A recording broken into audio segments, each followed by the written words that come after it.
Picture this: globally, 400,000 children have been diagnosed with cancer. In the Philippines, approximately 3,600 new cases of childhood cancer are reported each year. Today's podcast, Hope Anchors, Sailing Through the Seas of Uncertainty with Childhood Cancer, is a first in the Life Doula Podcast. We will accompany you on a profound voyage through the often tumultuous waters of childhood cancer. Through this poignant interview and thoughtful discussion, we explore the myriad challenges faced by families and love givers as they navigate this very daunting journey. This episode offers a beacon of hope, drawing on the resilience, courage, and wisdom of a love giver, a mother. Together, we delved into the emotional upheaval of the diagnosis and the cancer journey, the complexities of treatment or no treatment, and the practicalities of managing finances and maintaining emotional well-being, both for the child and for the love giver. More than just a podcast, today is a lifeline for those grappling with childhood cancer, fostering a sense of community and solidarity as we share the different stories of triumph, resilience, and our audience will be reminded that they are not alone in their struggles. Join me as we navigate this uncertain sea together, finding strength, support, and inspiration in the face of adversity.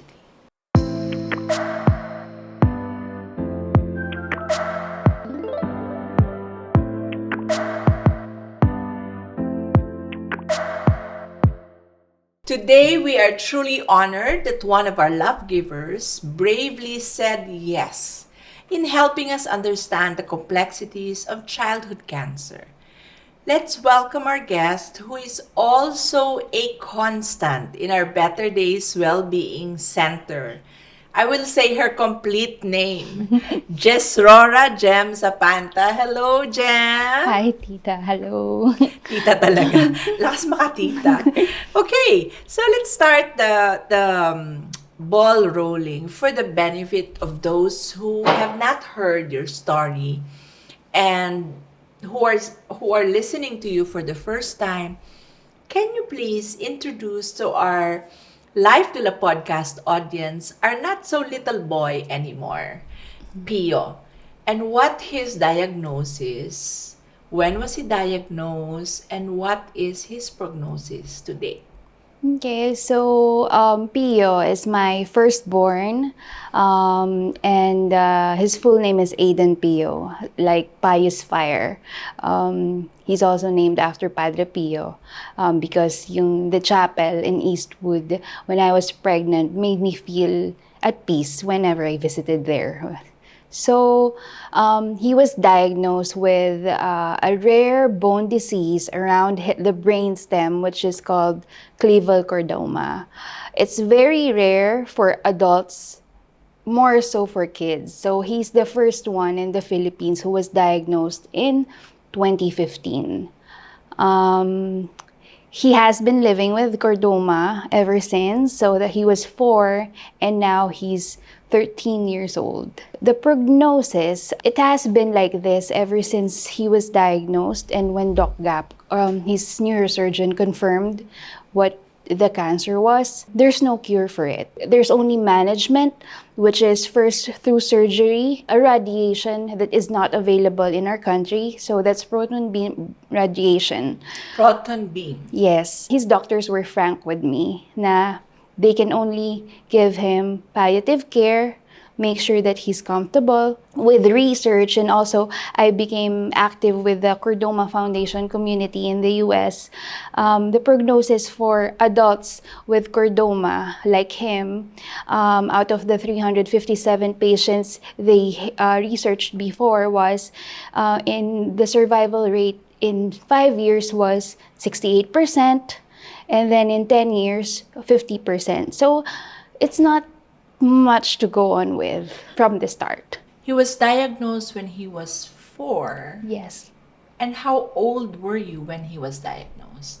27, 28.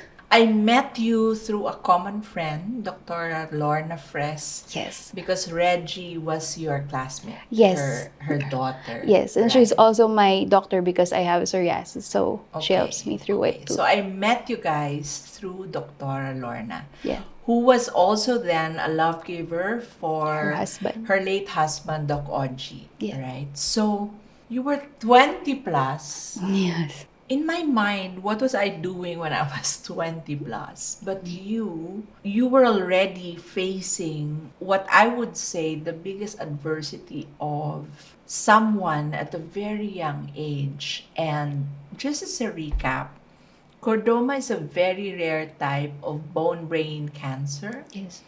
He is the first in the Philippines. There is no treatment available, only management Yes. can be done. So since he was 4, he was on palliative care. At some point when he was 4, and when I met you guys sometime in 2016, I was also undergoing my own treatment. I knew that that was one of the most challenging years for Yeah. him, Yes. because really there was nothing, as you said, Yes. to hold on to. At 4, your only child then was already facing a very dim prognosis. How did you cope as a young mother? And may I say this at the time, if Yes. you will only allow me, at the time you were a single mom. Yes, I was. Yes. So facing that adversity, how did you manage to cope with all of the uncertainty? I manage with, I like to busy myself.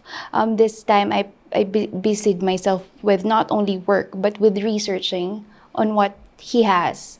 And I actually did not believe the doctors that there's nothing that we could do here. So I emailed every country, every doctor that I can find.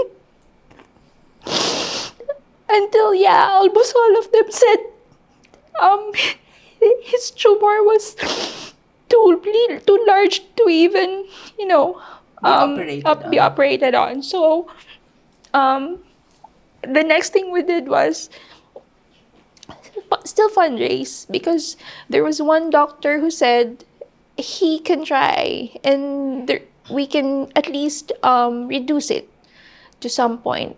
But the amount that we needed to raise was quite impossible if you're in the Philippines. So that's when Can you mention that, Ma? it's around $250,000. And Oh my God, I thought 250,000 pesos. but it was dollars. The doctor was willing to give his services for free, so that was just the hospital cost. And Pio at that time discovered art as a therapy, and one of my aunt said that he has an eye for it, and that we could use that to fund some of his treatment expenses, because the expenses in the Philippines are already piling up. I already maximized my HMO with the company I was with that time, and so that's the next thing that I got busy with, in just keeping the finances afloat. Just to raise funds. Yes, and making sure Pio was not so burdened with what he's facing with. He actually enjoyed painting, selling it, doing exhibits, even if he knows that he's doing it so that he can get treatment. And seeing him enjoy what he's doing made me not give up. And because it's he's actually the one who motivated me the whole way, because he's the one who's sick and he's a kid. He should be, playing, going to school. I was actually preparing for his school, but the school funds went to, medical funds, so I had to pivot a big part of my life. I had to leave the corporate scene too, and work from home. To be able to take care of Yes, to be able to take care of him, because nobody would do it better than than you me. would. Yes. So Pio at the age of 4 was also an active participant in really making sure you had funds for whatever medical Yes. bills you had to pay for. Now, for those who have not seen Pio, you can find him on Facebook. And His Facebook account is Aiden Pio's fight with the uncommon. Aidan Pio's Fight with the Uncommon. Now, describe from your lens, from your mother's lens, how he is. Because I can describe him with so many words, but I want it to come from your lens as a mom. Pio before and Pio now is so different but the same. He is controlling. Like, he really likes to plan, and he has a schedule. He's very wise and intelligent. That sometimes it's irritating because you're the adult and he's the kid. And he's very sensitive to others, to my feelings, to the feelings of his lolas and lolos. So most of the time, he would sacrifice what he feels for us. And he is honest but very tact. So sometimes he would like to say something very upsetting, but he would say it in a very nice way. He's very good with words. He is so advanced for his age. Yes, and to think that he has trouble reading, he's very determined. That it's sometimes frustrating because I see him having a hard time, but he doesn't give up. Why is he having a hard time reading? He doesn't have vision on his left eye because of the tumor compressing his vision nerves. So his right eye is very blurred. So he needs to zoom in text to up to 300 zoom in, and that's how he reads. He loves reading, and especially with things he's passionate about, he's gonna read. Yeah, like astronomy. Yes. And the solar System, system. yes, correct. Those are your favorites. Tell me, Jem, how has your perspective on hope evolved? Because you weren't given anything to begin with. I mean, you tried to find hope if there's something to work on, but in your case, Yes. as you said, the doctors were very upfront by saying he's the first, and even all the doctors abroad already was very honest with you that there is no cure. So I cannot even begin to understand what hope looks like for you. It looked different in different parts of our journey. At first, I remember his oncologist. I'd asked her if we can take him to Legoland a few months after his treatment. And she told me, it's best if you bring Legoland to him now because we don't know. So it's like saying, we don't know the time. And he was, I believe, 2016. So he was 6 years old or 5. Yeah. Like, and that, even if I was so hopeful, whenever the doctors would be frank to you, it's like they're shattering the hope. But because I know they mean well, because sometimes I have a tendency to be blindsided with false hope, like because that's what makes us. You're a mom. Yes, we don't wanna. So now it looks like I'm just happy that he is enjoying. It's been a lot of years now from that time in 2016. Hope is him being able to do all the things that he wants to do or finish, and me helping him finish that. It's not, a cure would be the best hope, but I know I have that. I'm grounded that that might not be, but I'm not negative that that will never happen. So it's kind of hard to really describe because it differs day by day and depending on the situation. So most of the time, I always focus on what he we did good today, Yeah. So what we really one achieved day for at the a day. time. Yes, yes. We used to like have a lot of long-term goals. Now we live today to day. Like, what did we do well today? Oh, you were able to sit 2.5 hours straight.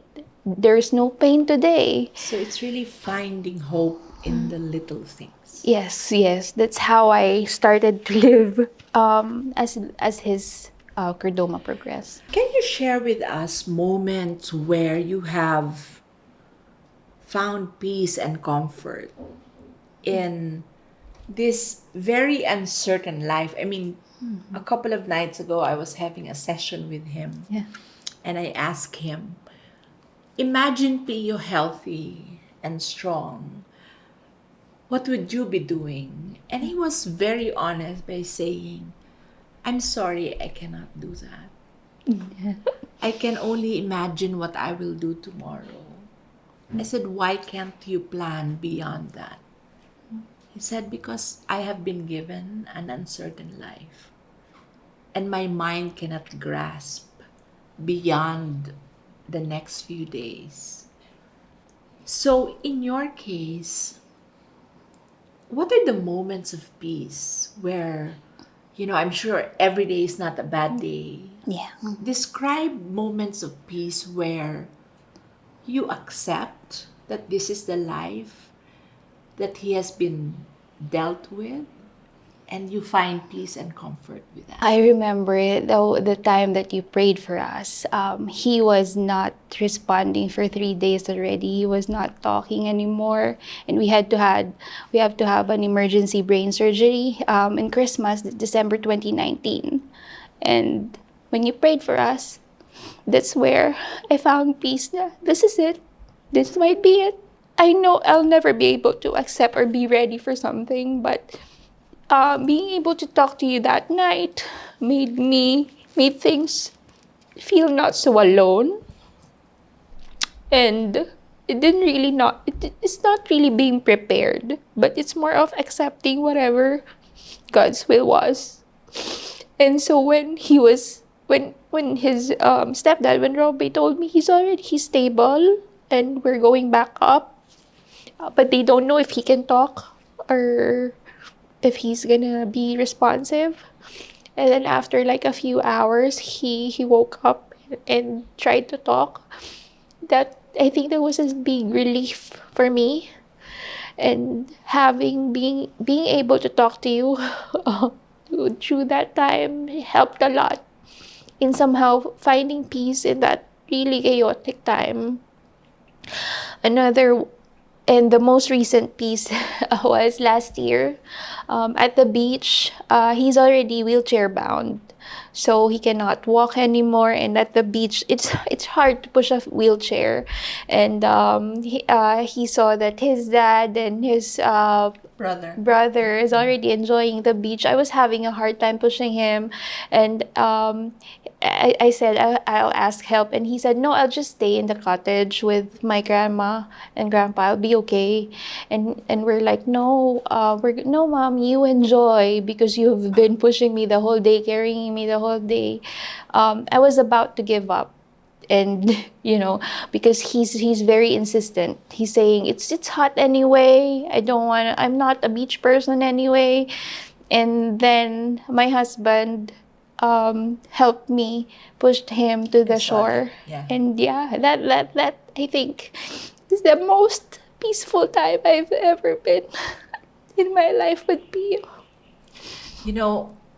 I just want to pause and be able to capture this moment and say to our audience that when one lives with any type of disease, whether it's cancer or other chronic illnesses or illnesses that will eventually not be treated, you really live with slivers of moments of hope, Yes. right? We suddenly realize that these little moments, Yes. these tiny moments that we normally take for granted, are really the moments where we find peace and happiness. It's not in the big things Correct. anymore. Yes. So somehow our perspective change, Yeah. right? And you were sharing about the moment of peace of prayer, and really there's so much that people can find in just praying. I always believe that prayer is not about negotiating with God Yeah. for an outcome that we want. Prayer is aligning our hearts with God's will. And that's why you were able to find peace amidst the very uncertain time if P was going to wake up, or if he wakes up, will he be normal? Will he be able to talk? You know, you have always been the figure that Pio relies and depends on, but describe to us what your support system is like, or resources that have been most valuable to you as you navigate through this very uncertain journey of childhood cancer. What type of support system do you have? My main support system that I don't need filter with about the talk of death and cancer is my husband. And Pio, sometimes we actually joke about it. We've talked about what he wants. Um, and my husband, Robbie, has always been present and frank with things. There's also the Kerdoma community that truly understands what we go through. And my my friends and my family, but mostly it's just a small unit, plus the you and the Better Days community, because most of the time this journey is very lonely, and it's very different from the journey that my friends are now on with their own families. So it feels better if you surround yourself or have a talk with people who also understands or went through the same. I know it kind of sounds bad that you have someone suffering like you too, but you know it does really help make you feel that the You're not journey is alone. not so Yeah. hard. Yes, and it really helps a lot to feel that there are people like they're understanding or going through the same thing. I truly believe that the power of community is very important, Yeah. right? That despite what you're going through, there are people around you ready to help you. Uh, and I wouldn't say with just prayers, because prayers can do so many things. How do you balance your desire to seek, say, for example, alternative treatments? Because I know you read a lot, you research a lot, and the solutions with what Pio can have access with. I know you've tried many Yeah. times to leave the country, but God has other plans. How do you balance that? Researching, finding ways to make people comfortable, and as you said, that acceptance of the inevitable, that maybe one day, Yeah. um, while God has given you how many years? 9 years Nine actually. years. Yes. These are additional 9 years for a child who was sick since he was 4. Yeah. How do you balance that with that reality and that possibility that one day, God will call him home? We've tried a lot of alternative stuff too, but I always remember not to. There's always too much of something, so I make sure that there's the medical and the alternative. I check with his doctors, and I also check the benefits that we can get from the alternative medicines or healing, as long as we can afford it and he can still get other things going. Like for example, getting a wheelchair for him is very expensive, but I saw that how it would help him. So yes, I'll go for that. His braces. His braces is also expensive, but it would help a lot in his day-to-day needs. I usually read every ingredient and side effect, and also I think I've learned to measure outweigh the benefits, because everything has side effects. Yes. So And now he's very mindful of his nutrition. Yes, yes, correct. So we always make sure that we're not too obsessed with something, as long because if we for example is his nutrition, if we just do the extreme diet that's ideal, he won't be so happy. Yes. So we do that. He had a confession the other night that when he was so stressed about his MRI, he went into a pizza binge. Yes. But he said now that he knows that his tumor is stable, he will cut down on the pizza. So I think there's really a very high awareness on what is good for him and what's not good for him. And of course, that balance that I want to be happy while I'm on this healthy eating habit. Yeah. I want you to share to our audience, how do you communicate with Bio? Because I have experience communicating with him, but how do you communicate with him in terms of his illness, of what he's going through? Oh, we're pretty straightforward. Ever since he was a kid, I sometimes I feel like that's a disadvantage because he didn't have much of a childhood.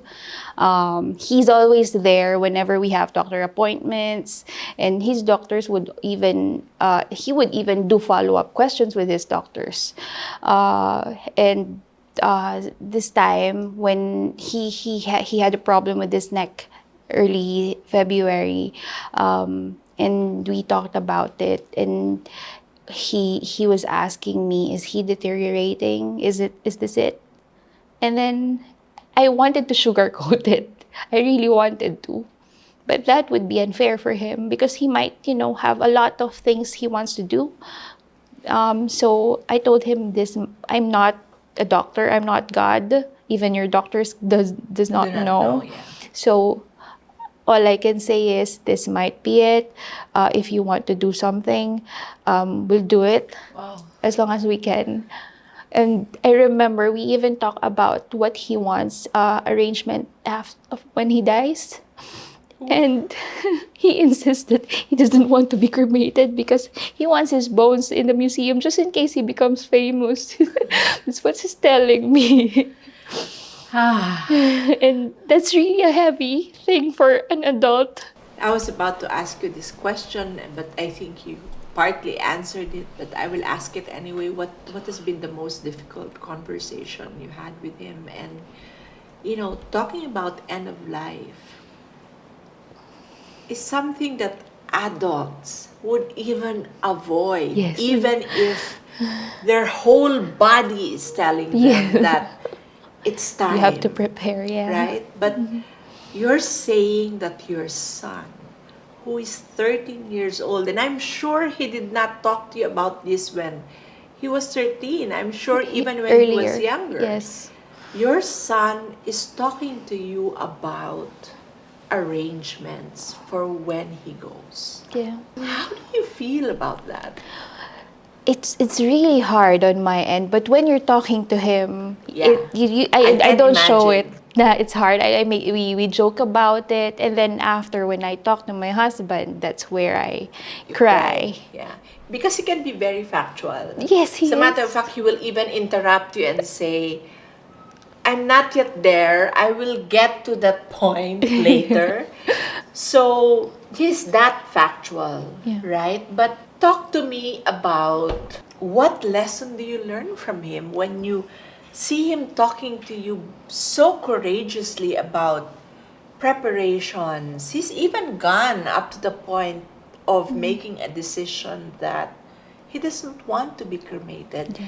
This surely is a lot offloaded from you because you will not have to decide for him. He is making The decision. his wishes very Yeah. clearly, which even adults don't like to do. Yes. He's making things easy for me. And I joked him, won't you ask what I want when I die? And then he told me, this was the most difficult conversation up to date. And then he told me, oh, I think I'll go first. So I don't need to know that. And I'm like, I told him, life is unfair, right?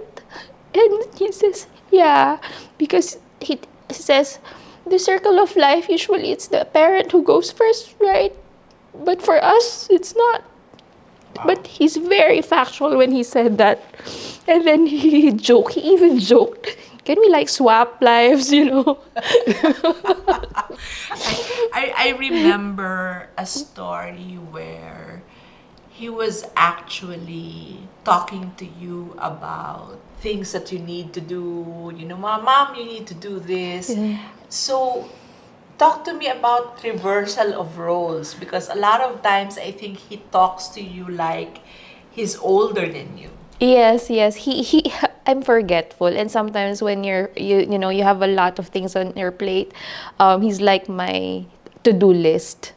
So, for example, there are appointments, he knows it. He will remind me to to do this, and even his doctors, for example, before they put the medicine on him when he was having chemo, he will ask the nurse or the doctor, I think I had this medicine, Mesna. I remember Mesna, we're always running out of Mesna. He's saying, do we have Mesna already? Because you haven't put any Mesna on me yet. And the nurses would laugh because he memorizes his meds. And I remember when he was young and we all thought we were gonna lose him. Yeah. And there were a lot of talks about him going anytime. I remember him asking you, if I die, can I still pay in Yeah. heaven? You remember that conversation? Yeah. Yes, that's. And then when I said yes, and then he said maybe I'll be more mobile when he paints there. Um, it's difficult now because our last conversation about that was he said when he felt like he was having weaknesses in his arms now. He calls it jelly feeling. Yeah, the When he jelly doesn't feeling. feel his hands or his Yeah. feet, he said, my body feels like a a jelly. jello. Yeah. He says, can we extend it for some more time because I'm not yet ready now. When he was younger, he was like, I'm ready, don't worry, mom. Now he's like, mom, I'm not yet ready because I want to do a lot of things. After I do all that, I think I'll be ready. In my last session with him, he said, because I asked him about what is the dream for you. He said, if God will allow me, I want to work and be able to do work in the astronomy space. He said, I don't know what it is. Maybe astrophysics or whatever. I'm like, wow. And then what he said really almost made me break down. He said, I want to be able to be reunited with my dad, with Roby. I want that. I want to experience at least for a few months that we are complete as a family. So that's his big dream. Being able to go to the US and be with his stepdad and with Belle. And the third thing that he said is, at least I want to see Belle become an athlete because I think He has a potential. That's exactly how he said it. Jem, I know there are no treatments and you have been blessed with really, really good doctors. I mean, what more can you ask for? Pio is a special patient of the most well-known, well-renowned neurosurgeon in the country, Dr. Gap Legaspi. Yeah. But there are bills that needs to be paid. How are you managing the financial resources? And you are also working from home. Yes. So it's like I have let go of a lot of dreams in my life, like having like a home or a car, things like that. Everything now is um, Focused on him. focused on the medical bills. Schooling became a second priority. We do homeschool now, and then he has classes like art classes, the things that he's very good Passionate with, about, passionate yeah. about. We're not doing the traditional school like math, English. He's very good in English already, so Yes. and he's very well versed with science. So. And most of the finances for his medical needs would come from his art. It's Yes. all from his art. With the my salary is just like, for the basic ones, like travel cost, because it's so hard to go Bring him, around yeah. our country if you're in a wheelchair. Yeah. Yeah. We are not Accessibility a friendly. disabled-friendly country. Yeah, it's hard to walk around and push them around because there's no sidewalk. So you really have to, ride a taxi or a Grab. So most of the treatment come from his artworks, his art patrons, sponsors, and Doc Gap does not charge his PF. So it's just the hospital bills and other doctors. Truly, God finds a way to be able to supply you with just enough, right? In what ways have you found ways to honor and celebrate Pio's life despite the things he cannot do, even in the face of uncertainty and sadness? In what ways do you honor him? Oh, there are a lot of ways, especially with his art. He's very, very, sensitive about his artworks.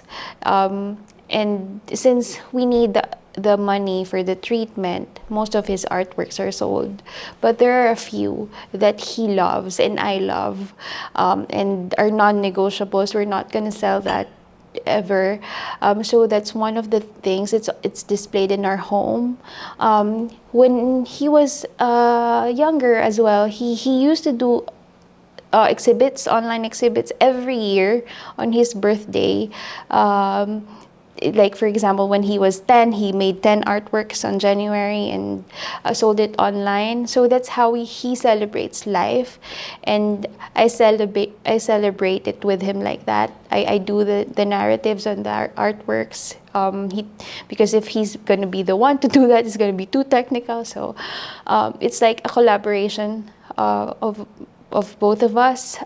This year, he has been working on his pieces. It's just more slower. Yeah, he told me. Yeah, and since he had this weakness on his body, he asked me the other day, Mom, can you be my hands in case I do not get well anymore? And I'm like, we're gonna go get there. So now I help him with finger painting when he wants to move his hands around. So that's how I celebrate his life, because that's what he wants to do. That's what he loves. Yeah, he loves to do. He loves feeling able, and he donates portion of his artworks to Wow. kids with cancer too, because he says there are other kids there who have curable cancers, and somehow he wants to impact their lives. So that's why we help out in PGH and in Brave Warrior Kids, because it was Pio's request. Okay. Let's talk faith. How has all this affected your relationship with the God that you believe in? I remember before all this, I'm not prayerful. I'm not religious too as well now, but I do talk to him more. And it's like a personal relationship now when I talk to him. Especially when there are good times. Before, I would only talk to God because I need something. And now I learned that sometimes when there are good things that happened, I can talk to him and say thanks for this. Can you give me more, please? It's like I A just conversation. yeah, a conversation. It's like I have a friend, and also with Pio's page in his Facebook and his Instagram, I receive a lot of messages from a lot of people who get inspired by him, who pray for him. That actually it helps me a lot with faith because these people don't really know us in person and they take time to pray. And it's hard to do that if you don't know someone. And that's how really moved I am because there are people who cares and people who would take time to pray for you. There are parents listening to us right now. What advice would you give them as they navigate whether their child has a rare cancer or a curable cancer? It's still hard Yes. for a mother to really take care of their children. What advice would you give them? You also need to take time for yourself. It it's so easy to just give all. But then we're also humans and we have emotions, and it's okay to cry alone. It might be harder now because you'd be more busy finding a treatment, caring for your kid. But it's okay to cry, and it's gonna be, it's really a good feeling after. And it's like you're getting energized after crying. So if you need to cry, you cry. Um, Also, I usually find something other than cancer because sometimes we tend to be just a mom of a cancer kid. I used to be like that. You find something that you would love to do that's not related to cancer. It could be reading, um, painting, singing, Writing. dancing, writing. Yeah. You're a very creative person as well. So you do a lot of crafts Yeah. and stuff, right? You Yeah. have your own business. Put in Put paper. it in paper, Put it yes. in paper. So that's what you mean. You have to find Something something that is not.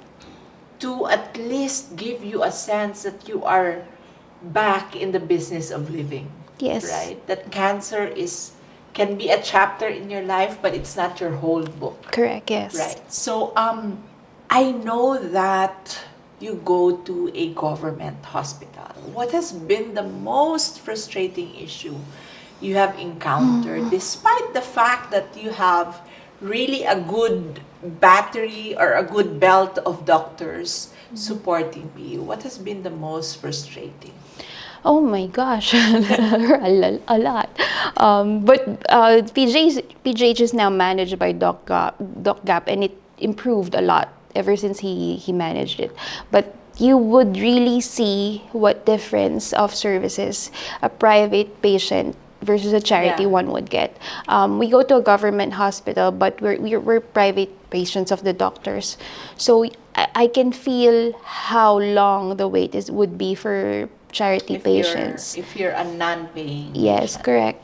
And the most frustrating thing would be the wait, which I learned to live with.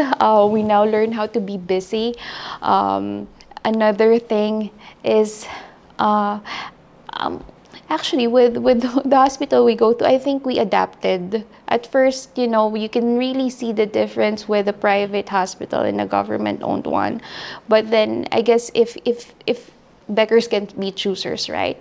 So we learn to love what we can afford. And so if there are small improvements, it's really big for us. Like when he just had an emergency last December, in New Year.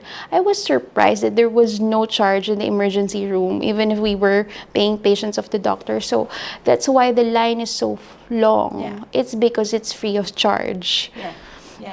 They say if you go to PGH, everyone's literally trying to get a bed Yes, and or a seat in the hospital. So that I think that's something that we really need to work on and pray for and work with other communities to be able Correct. to make that improvement. Childhood cancer, I think, is one of the most heartbreaking thing that can happen to a family, especially to a mom like you who started this journey single. And then Robbie came. If you will look at the gems that cancer has brought, what would that be? Can you name at least one or two gems that this journey has given you?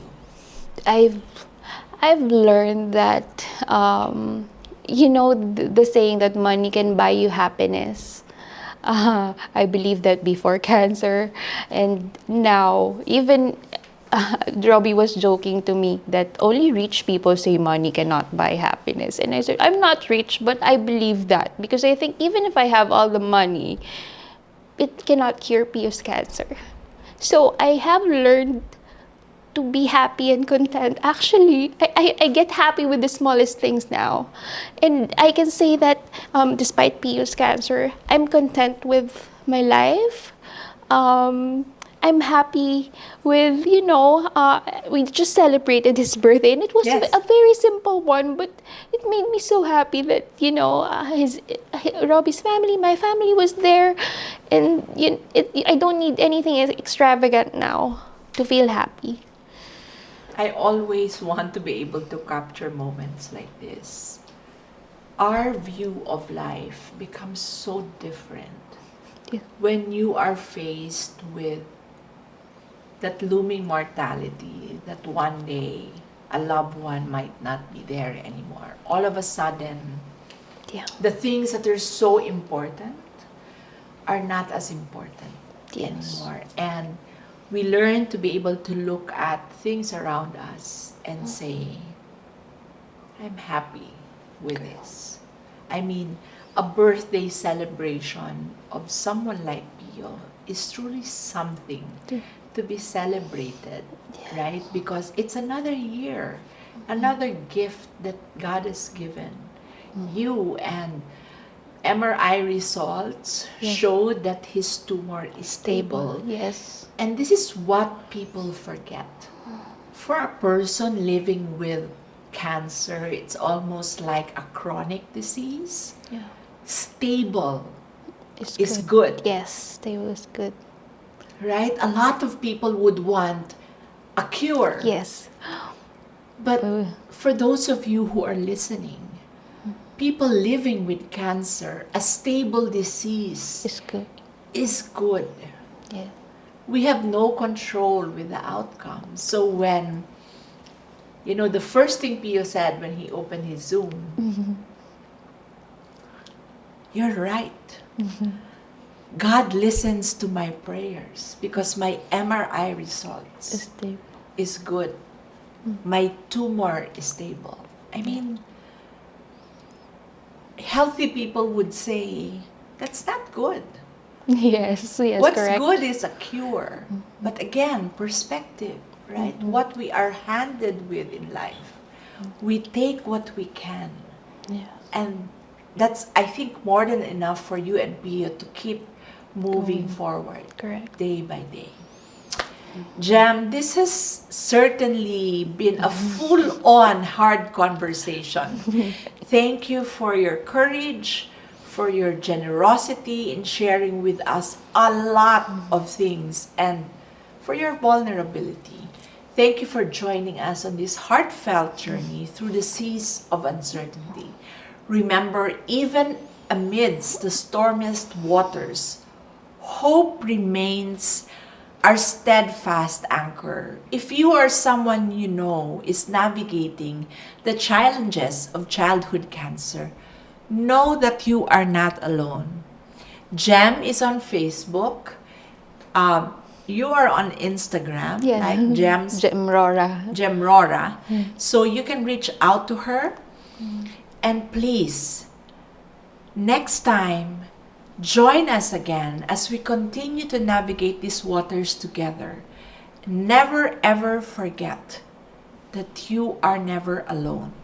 Until then, stay hopeful, heal strong, and may your anchors hold firm. Thank you so much. Thank you.